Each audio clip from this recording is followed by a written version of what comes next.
Do not start a cleaning business if you're not 100% certain about these two things I'm going to mention here. Do not start. A lot of people misconstrue this thing. They think paying people humongous amount would automatically translate into having a successful business or even a cleaning business. That is not true. You need to be able to definitely define. You need to be definite about these two things. The first is, how do I source clients? How do I get clients?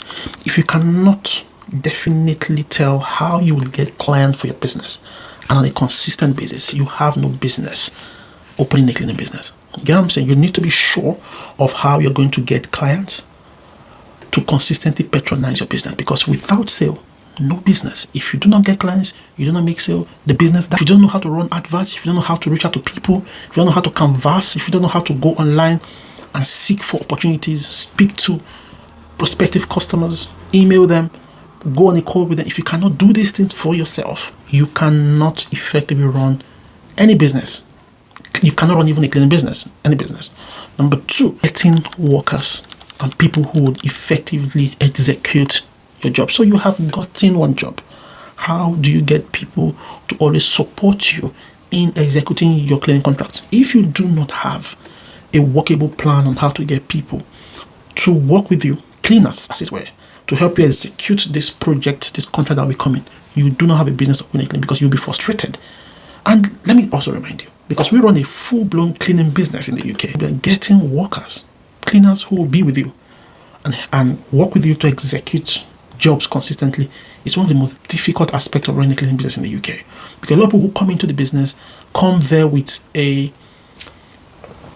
temporary idea of work. They are not there to work for you or work with you permanently. So you may have trained them, taken them through the process, and the next week they're nowhere to be found. That is one area of a business that you need to be very clear about. If you do not have this sorted, then you do not need to open a cleaning business, because nobody can help you do that. You as a business owner need to figure out how to source for workers and find a way to keep them for the long term, or at least have a pool. So those are the two major questions you must be able to answer before setting up your cleaning business. If you can't answer them, then you most likely would have to wait and make sure you answer them before you come back. Now, if this makes sense to you, of course, like this video, right? And save it for subsequent time. And also do well to follow this page, because we discuss these concepts in details every other day.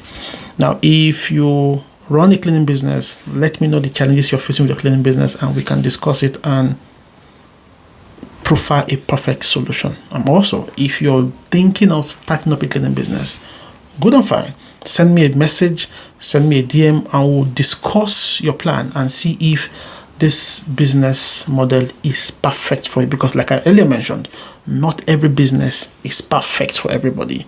You need to meet up certain requirements and criteria before you jump in if you want to be successful at it. I'll see you in the next one, guys.